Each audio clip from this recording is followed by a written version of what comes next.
making headlines. The president announces that $162 million has been allocated from next year's state budget for housing. The finance minister presents the state budget 2025 worth $3.7 billion to the parliament. And the upcoming fiscal year will see a salary increase for civil service employees.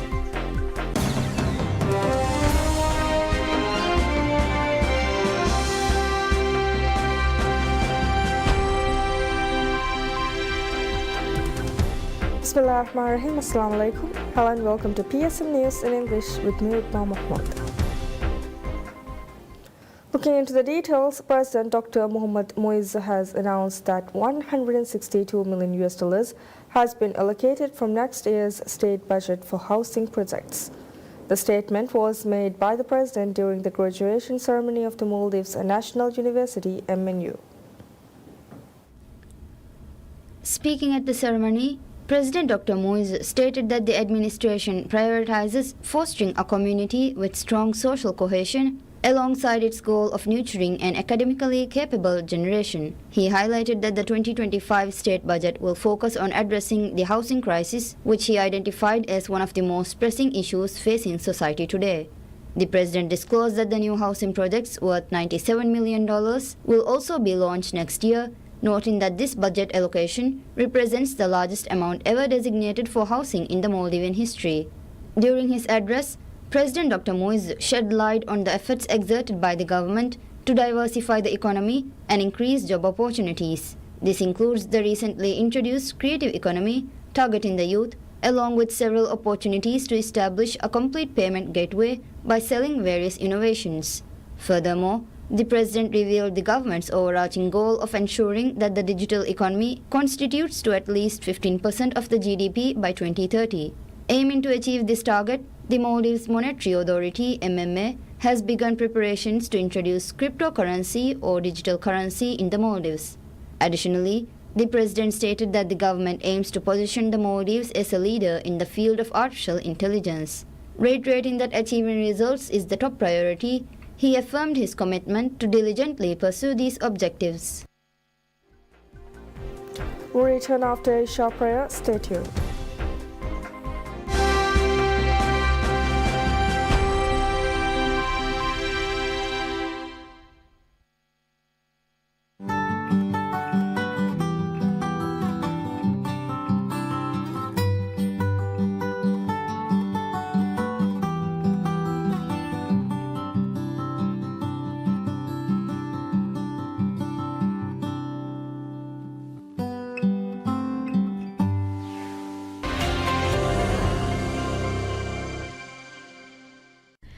PSM ಗೆ TV channel ತಕ radio channel ತ ಮಿಹಾರು PSM Air application ನು ತಿಯ ಬೇಫ್ಲುನ್ನ ಹಿಲೆ ಬಲಾಲೆವೇನೆ ಅದಿ ಅಡುವ ಹಾಲೆವೇನೆ ದುನಿಯೆಗೆ ಕೊಮ್ಮೆ ತಾಗುಹುರೆಗೆ ಕೊಮ್ಮೆ ಗಡಿಯಕು PSM ಗೆ channel ತ ಬಲಾಲುಮ ಅವಹ PSM Air app download ಕುರವ್ವ ಮಿಹಾರು app store ನ Google Play Store ಇನ್ವೆಸ್ ಮಿ app ಡೌನ್ಲೋಡ್ ಕೊಲ್ಲೆವೇನೆ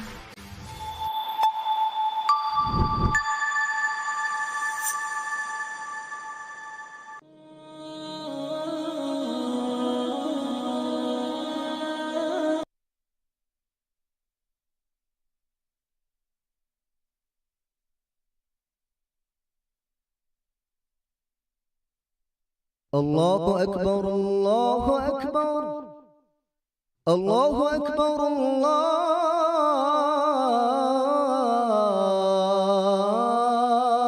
الله أكبر أشهد أن لا إله إلا الله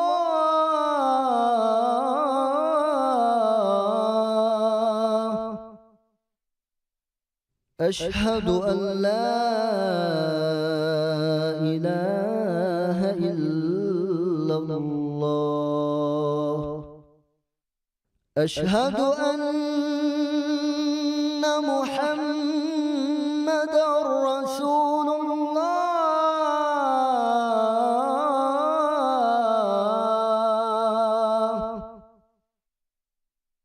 أشهد أن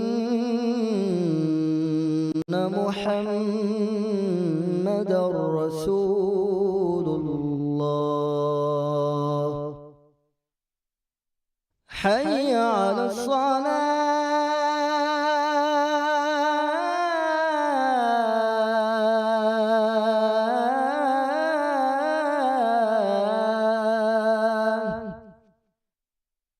حي على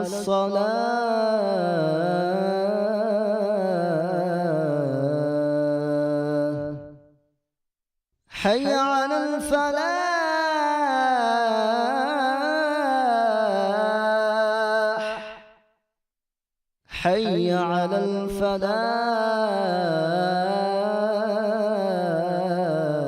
الفلاح الله أكبر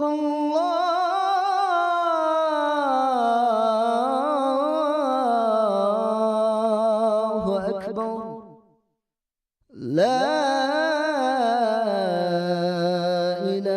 إله إلا الله اللهم رب هذه الدعوة التامة والصلاة القائمة آت محمدا الوسيلة والفضيلة والدرجة الرفيعة وبعثه مقاما محمودا الذي وعدته وارزقنا شفاعته برحمتك يا أرحم الراحمين وصلى الله على محمد وآله وصحبه وسلم والحمد لله رب العالمين.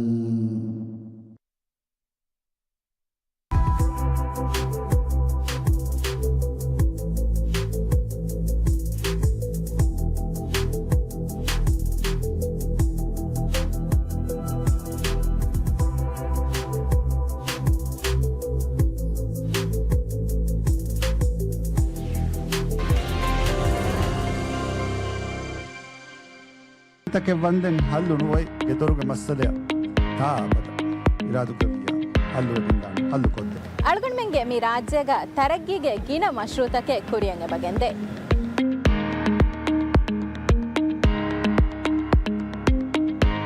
ಉಮ್ರಾಣಿ ತರಗ್ಗಿಗೆ ದಾಯರಾ ರಾಜ್ಯಗೆ ಏಕಿ ಕಂಕೊಳ್ತವ್ಗ ಕುರಿಯತ್ತ ಮಶ್ರೂತಗೆ ಎಮ್ಮೆ ಫಹುಗೆ ತಫ್ಸಿಲ್ತ ರನ್ವೇ ಮಿ ಉನ್ನನಿ ಮ್ಯಾಗಂಡುಕು ತಿಂಬಯಕ ಪಹಾಲಾಫ ಮಿ ಮಶ್ರೂತ ಕುರಿಯಗೆಂದನಿ ಗಿನ ಗೊಂಜೆಹುಂತಕ ಕಾಯಕು ಹಗೀಗತುಗ ಮುಳಿ ಮಾಲೆಯಂ ಹಲ್ಲೆಂ ಅಣ್ಣಾಣಿ ಮುಳಿ ಮಾಲೆಗೆ ಹುರಿಹಾ ಮಗುತಕ್ಕೆ ಹೆದಿಗೆ ಮಾಲೆಗೆ ಹುರಿಹಾ ತನಕ ಸ್ಟೋಮ್ ವಾಟರ್ ಡ್ರೈನೇಜ್ ಸಿಸ್ಟಮ್ ದೇವಿಗೆ ಕೈಯತುಗೆ ಹೋಫೆಂತಕ ಗೊಳಿಫವಾ ಮಿ ಮಶ್ರೂತಗೆ ತಫ್ಸೀಲ್ ಅಳ್ಮೆ ಬೆಲು ತೆರಿನಾ ಹಮೆ ಗೆನಸ್ತೇನಾ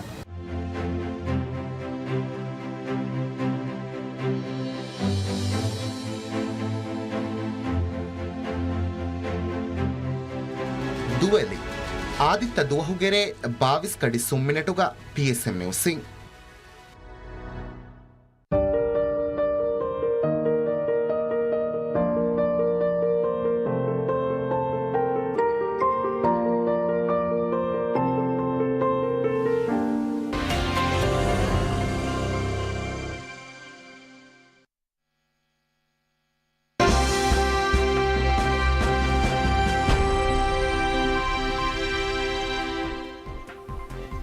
Once again, welcome to PSM News in English.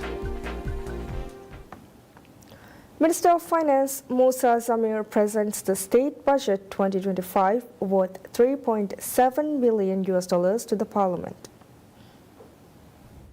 The budget amounting to $3.7 billion anticipates $3.2 billion in expenses, which includes $2.3 billion for recurrent expenditures and $862.3 million for capital expenditures. An allocation of $804 million is designated for the Public Sector Investment Program PSIP projects.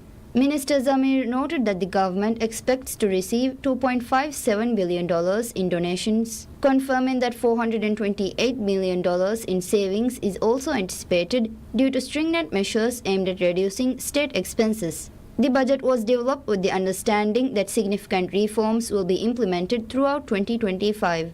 The proposed reforms include transitioning from a subsidy system that grants subsidies to any requester to one that provides assistance only to those in need, strengthening and ensuring the sustainability of the Asanda health insurance system, hedging against fiscal and external sector risks related to fluctuations in oil prices, revising the pension scheme to eliminate wasteful expenditures, and reforming state-owned enterprises SOEs.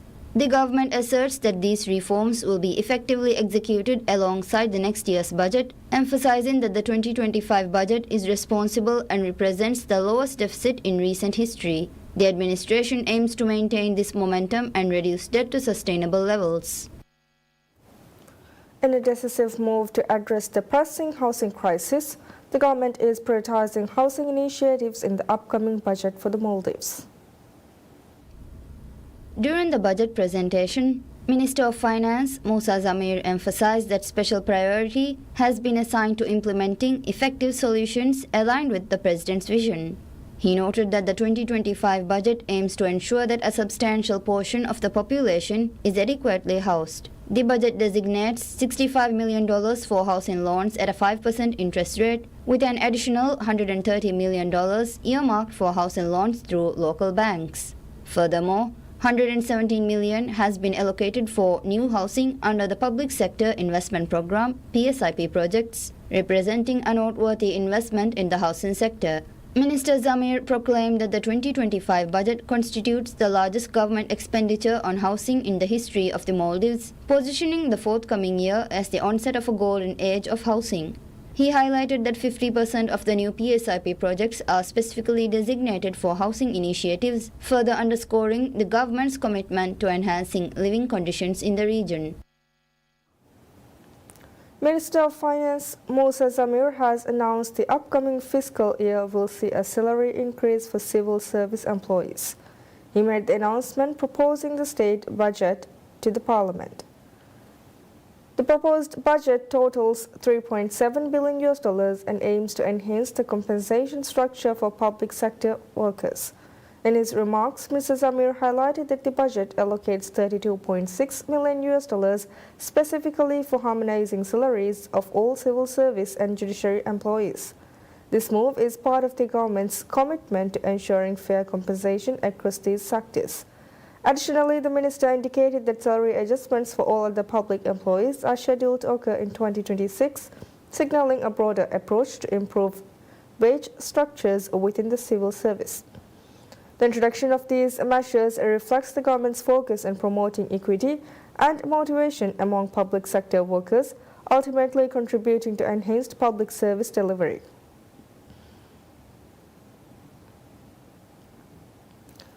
Minister of Finance Musa Zamir announces that a portion of the state budget has been allocated for the development of 5 hospitals, including the cancer hospital and the mental health hospital. While the greatest portion of the budget is allocated for housing, the second greatest portion of the budget is allocated for the health sector. The budget includes funds for the development of 5 hospitals, aiming to reduce the number of patients traveling abroad to receive treatment. The government stated that the development of these projects will commence with the budget, revealing plans to complete the developmental initiatives by 2027. The hospitals which are to be developed under the budget includes the development of Cancer Hospital in Hurmale, the development of the Thalassemia and Organ Transplant Hospital with a bed capacity of 100 beds, and the development of hospitals specialized for women and children in Hurmale Phase 1. Additionally, it includes the establishment of Wilmale Tertiary Hospital and further development to Hurmale Hospital. Proposing the state budget to the parliament, Minister Zamir stressed that the current health system is not capable of providing adequate treatment for diseases such as cancer. He further highlighted the lack of facilities to provide mental health treatment as well. The government expressed optimism in the development of the 5 hospitals, noting that it will play a significant role in addressing the long waiting times for consultation. The government aims to establish clinics across the Greater Malé region in which general consultations can be sought, reducing the demand to consult specialist doctors. Under this policy, it targets to develop an efficient system which allows consulting specialists and super specialists as well. The budget additionally includes funds to expand primary healthcare services. Minister of Finance Musa Zamir says that the state budget for 2025 will focus on reducing expenditures rather than generating revenue. Proposing the budget to the parliament, Minister Zamir stated that the government expenditure in recent years have alarmingly increased in the name of expanding the economy and providing essential services to residents. He pointed out that the budget 5 years ago, which was $1.8 billion, has risen to $3.3 billion in 2023, resulting in state debt increasing 124% of GDP. Addressing the parliament, Minister Zamir emphasized the need for the current administration to make concreted efforts to restart its fiscal approach. He highlighted the necessity of addressing the systematic issues that have arisen to achieve an independent, just, prosperous and secure lifestyle for residents. The government has set an overarching goal of raising GDP per capita to $10 billion by 2028. Minister Zamir further outlined the administration's aim to reform the economy and transform the northern and southern regions of the country into key economic hubs by the end of this presidential term. Additionally, the minister stated that the government seeks to reduce reliance on imported essential goods and services while transitioning the Maldives to generate electricity primarily from renewable energy sources. The government also prioritizes developing the skills of the population, introducing innovative products and services to the international market, and creating educational and business opportunities targeting women and children. The government has prepared to prioritize private insurances as the first step in reforming the National Health Insurance Scheme ASANDA.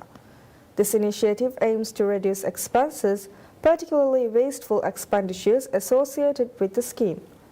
The National Social Protection Agency and SPA stated that decisions have been made to prioritize private insurance in billing individuals who seek outpatient and inpatient healthcare services.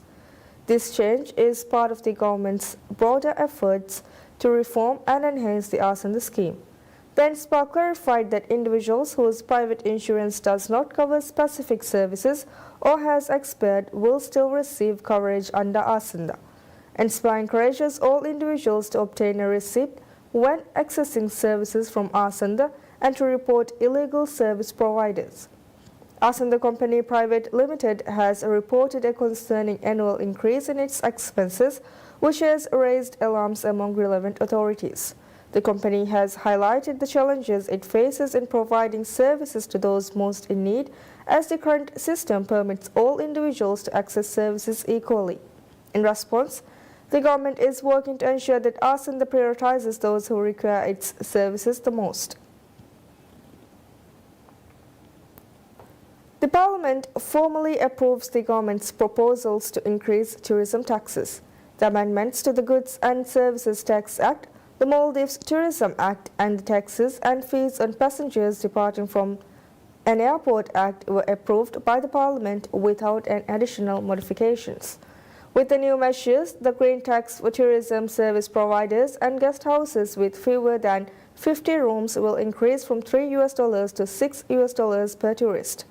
For resorts, the tax will rise from $6 to $12 per tourist, effective January 1st of next year, with children under the age of 2 exempt from this tax. Additionally, the TGST will increase from 16% to 17%, projected to generate an extra $13.2 million for the state effective June 1st of next year. The amendments will also raise airport development taxes and fees for foreign travelers. The fee for economy class travelers will rise from $30 to $50, while business class fares will increase from $50 to $120. First class fares will jump from $90 to $240, and fees for private jets will rise from $120 to $480. These changes are part of the government's fiscal reform agenda, with the Ministry of Finance estimating an overall revenue increase of $169 million. Minister of Climate Change, Environment and Energy Tariq Ibrahim stated that the establishment of biosphere reserves and nature parks marks a significant advancement in the protection of biodiversity. He made these comments during the high-level segment of the 16th Conference of the Parties to the Convention on Biological Diversity. The minister emphasized that creating additional biosphere reserves and nature parks within the country would provide a secure environment for regional species. He acknowledged that small island nations face numerous challenges in this area and highlighted the urgent need for international assistance, citing insufficient financial resources and technical capacity as major obstacles. Minister Tariq noted that to effectively achieve the objectives of the Convention on Biological Diversity, it is essential for all nations to collaborate. He urged developed countries to extend their support to developing nations, promoting collective efforts to safeguard the world's biodiversity. The Convention on Biological Diversity is one of the most important treaties aimed at protecting and sustainably managing global biodiversity. Meetings held under this convention will review its implementation and discuss necessary measures for international species protection.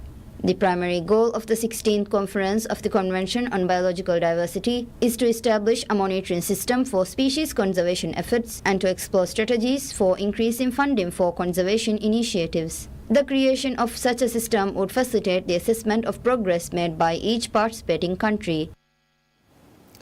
The Minister of Transport and Civil Aviation, Mohammed Amin, requests the Economic Council to revise the Raja Transport Link RTL ferry service model to ensure sustainability.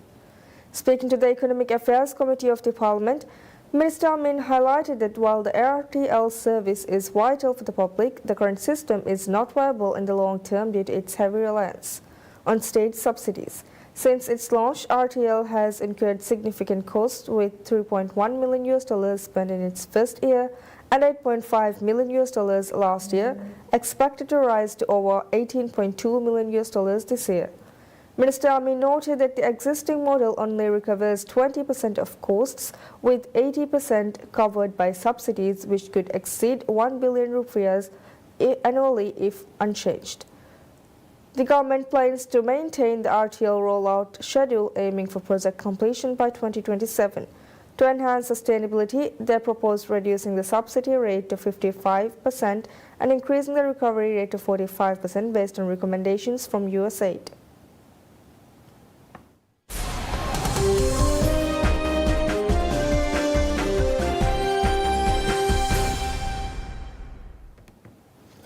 Standard Chartered Chief Executive Bill Winters have revealed that banks are in a good position to maintain current strong performance levels even as interest rates come down. At the sidelines of Saudi Arabia's Future Investment Initiative (FII) investment conference in Riyadh, Standard Chartered Chief Executive Bill Winters anticipates to approach a sweet spot for banks over the next year or two. Winters said that lower rates will impact banks' earnings but will provide some stimulus to the economy and should also keep lenders' credit costs low. So going from 0 up to 5% in the U.S. and higher in some developing countries, a bit lower in others, was already a huge boost. If rates go back down to 0, we can expect the whole thing to reverse, but nobody expects rates to go back down to 0. We're not in that environment. So I think we're probably going to approach a sweet spot for banks over the next year or two. The U.S. Federal Reserve began its long-awaited easing cycle last month after increasing rates at a rapid clip to fight inflation between March 2022 and July 2023. The interview followed the bank's third-quarter earnings earlier on Wednesday. Standard Chartered flagged its plans to double investment in wealth management and trim its retail operations. Winters said he sees a tremendous opportunity for growth for the wealth management business in the United Arab Emirates, its emerging third hub after big wealth hubs, Hong Kong and Singapore.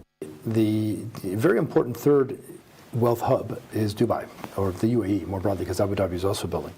And it's small for the time being relative to Hong Kong and Singapore, but I think we see tremendous opportunity for growth there, and we're very well positioned in the region, in the Gulf.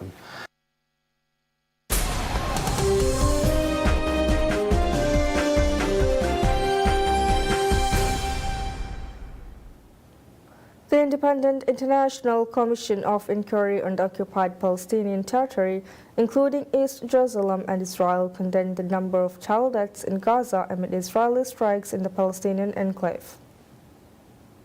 Navi Pillay and Chris Sidoti were speaking at a UN noon briefing.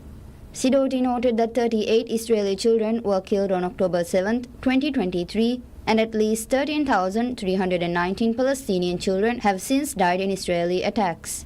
He emphasized that kids are not terrorists, warning that the conflict risks turning the occupied territories into a terrorism creation factory over the coming decades. I wonder about what the 1 million children in Gaza will be doing in 20 years' time. The conflict in Gaza is an Israeli terrorism creation factory.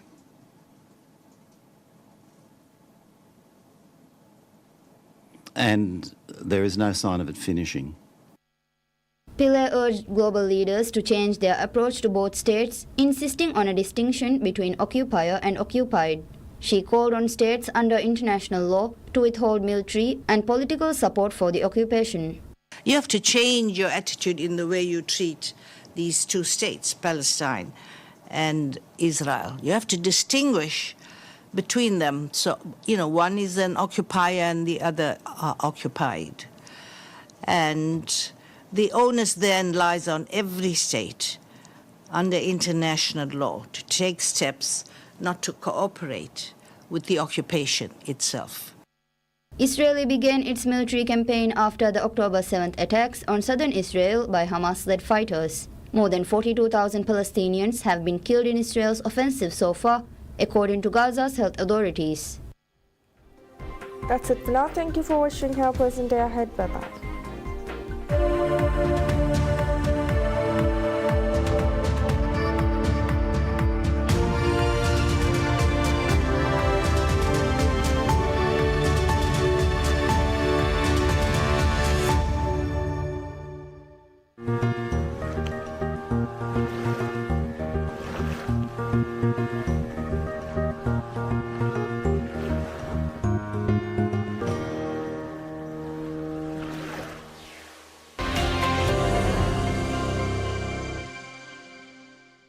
ಮದು ಬಯಕು ಅಮಿಲ್ಲ ಮಸ್ಲಹತು ಇಸ್ಕೊ ಗೌಮಕ್ ಗದ್ದಾರು ದಿವೆಹಿಂ ಎಕಮುಕೆ ಅಗು ಅದಾಕುರೆಂತೆ ಕಿರಿನೆ